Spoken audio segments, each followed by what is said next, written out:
Man, what the fuck going on? It's your boy Grandzo, back with another reaction. At this point, I'm just reacting to whatever I see. So fuck it. About to react to this motherfucking T Grizzly $500,000 jewelry heist. Let's get right into it, man. Make sure you like, comment, subscribe. The FBI is working to learn if 4 men arrested for a robbery at a local jewelry store are tied to similar crimes across the country. Why you don't fuck with me? Oh, you stole my shit! What I steal from you, bro? I'm about to send you your money back. Police say these 3 men walked into the Chill. How the fuck he even get the nigga on FaceTime to fucking even talk to him? I'm talking about something he stole my shit. That nigga really mad about that shit too. My shit! What I steal from you, bro? I'm about to send you your money back. Police say these 3 men walked into this Jarrett near a busy shopping area Tuesday night around 7 with hammers. That's crazy. I just can't believe that happened here. We checked their backgrounds and all 4 men are from Detroit. Alright, so somebody's life story that I've always appreciated was T Grizzley's. Consistently good rapper, I always look forward to hearing one of his verses, but a lot of people I don't think know his full story. This is a man who was destined for university, but somehow ended up in Kentucky on the floor with a gun pointed to his head in the middle of a jewelry heist, right? He was trying to pull off. So this particular story covers his younger days when he was casing out robberies spanning across multiple different states, and this iconic moment when a dude confronted him after the fact to yell at him for stealing his Xbox back in the day. You stole my fucking Xbox One, my fucking MacBook, my fucking iPhone. I had a wallet, had about $190 in that bitch. Nigga, you got, nigga, it's over with, nigga. Chalk it up to the game, nigga. Now we're gonna get into all this, but first, let me show you my song of the day. This is Oreo J. Check him out. No damn song today, bro. Fuck out of here. And T Grizzly's story, we gotta travel to Michigan, more specifically Detroit. Everybody in America knows Detroit is a tough city. They've been through a lot. Severely underfunded, underprivileged, and its manufacturing industry got absolutely decimated. A lot of hardworking people were left with no work, no jobs, nothing to sustain life with. You can travel to Flint, Michigan and find out the water crisis over there where people were not getting clean water to drink and the government has not done a thing about it. Now the story of Detroit comes with harshness. The government has not done That's horrible, bro. That's horrible right there. a thing about it. Now the story of Detroit comes with harshness, and T Grizzly's story is no different, right? He grew up in a family of drug dealers. His mama was a drug dealer, his pops, his auntie, everybody around him was selling dope. But a lot of people, they see T Grizzly and they got him fucked up. This was a kid who was destined for university, getting accepted to major in finance despite coming from an environment of material destitute. Now just as T Grizzly was hitting that pivotal moment at the end of high school, his pops gets murdered. His moms gets sentenced to 15 years in prison. And shortly after, Grizzly gets a letter in the mail telling him he gets accepted into Michigan State University. But tuition is like 15 grand a year, and some kids that get accepted into school don't even have the option to go. This was a big opportunity for Grizzly, so he went for it. But he knew he needed a job. And as you guys know, in order to get a job, you need experience. But in order to get experience, you need a fucking job. So Grizzly heads up to MSU, No cap. invites one of his friends from his neighborhood to go up there and take part in some of the opportunities. And one day, this friend comes to him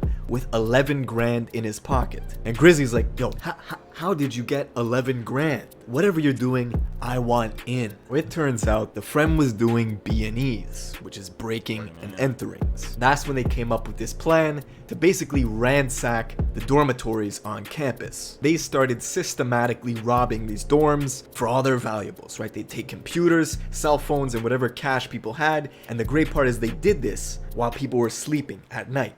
Grizzly's a big guy. I don't know how he was able to tiptoe into people's dorms and steal their shit at night like he's the fucking Grinch. T Grizzly and his friends successfully pulled off 12 robberies. By the end of it, they got at least $10,000 worth of stolen merchandise and nearly $10,000 in cash. But that's only how much the police recovered. Grizzly had about 40 laptops and 20 Damn, so he got, wow, way more. That's how much he got caught with?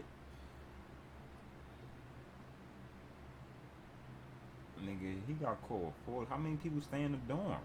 Like, god damn. Nigga did. Everybody had bullshit ass laptops too. Where the fuck the MacBooks at? iPhones in his room, but the police were catching on to them. You recognize these guys? MSU police want to talk to them about a recent theft in North Hubbard Hall. If you have any information that can help, call MSU police, or you can go to their Facebook page to leave an anonymous tip. Unfortunately, as they were planning to leave, the police intercepted them. Word got out quick that Grizzly was apprehended, so one of his friends ran to his dorm in order to grab the stuff that was stolen and move it somewhere else so the police would get off their trail. He moved all the stuff that Grizzly had stolen into his own dorm. This actually hurt the cops' case because it was tampering with evidence. So the police had to let Grizzly go and take a couple months to actually build a case and get some evidence. That's when his friends came to him with this plan for a jewelry heist. A smash and grab over in Kentucky. Now, for those of you who don't know, a smash and grab is exactly what it sounds like. You go to a jewelry store, you bust the display cases, you grab the loot, and you run for your fucking life. At the time of this story, jewelry store robberies in the States resulted in losses of $66.5 million just that year alone. God damn, sounds like it works. So Grizzly, who already had an arrest warrant for his prior burglaries, decided, fuck it, I'm probably gonna need some lawyer money. If this goes well, I'll be able to pay for that, and financially I won't be ruined. So his plan was to go with his friend to Kentucky. They set up in these apartments, they stole a car, and the place that they were targeting was called the Castle. Now at the time they thought it was a jewelry store. Turns out it was actually a pawn shop, but Damn. Niggas ain't even walk inside that bitch. Check it out. they had this whole thing planned out. They made a call to the police in the area and they told them there was a shooting over at a school to get them moved and away from the area. With the police headed in that direction, Grizzly and the boys in the stolen car, they went up to the castle, which they thought was a jewelry store, but it was actually a pawn shop. When they get there, they've got hammers in their pockets. They go in, and this is Kentucky. It's like 90 degrees out, and they're wearing hoodies. So the owner immediately confronts them and says, "Why are you wearing hoodies?" He tells them, "Oh, we're boxers, right? We're trying to lose weight." Smart move, quick thinking. Now, after a minute or two, nobody's doing any action. So Grizzly immediately grabs the hammer, smashes some of the display case, and says, "Let's grab these Rolexes and let's get the fuck out of here." But just as they're gathering the loot, they hear, Freeze. one of the customers had a gun pointed directly at T Grizzly. Now, don't forget, this is Kentucky. So of course the customer had a gun, right? Of course he did. Now it takes the police over an hour to come to this scene because they thought there was a shooting going on at the campus. Man, he should have fucking ran, man. Fuck that nigga with that gun. Fuck him. Because Grizzly and them called them to tell them that.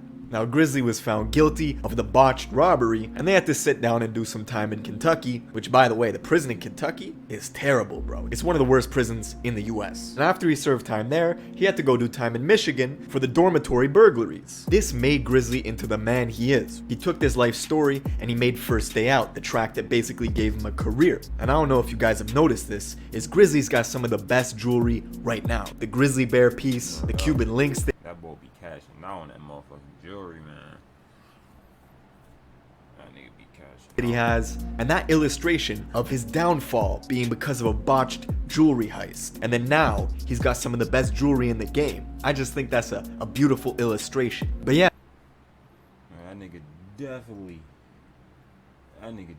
clickbaited, cause there ain't no fucking $500,000 jewelry heist, nigga. That's not even near no five. First of all, they ain't even get close. They ain't even get the shit. And the nigga about to take a couple of Rolexes. That's like a couple 100,000, if that. Clickbaiting like a motherfucker. But make sure you like, comment, subscribe, man. You like Grandma this.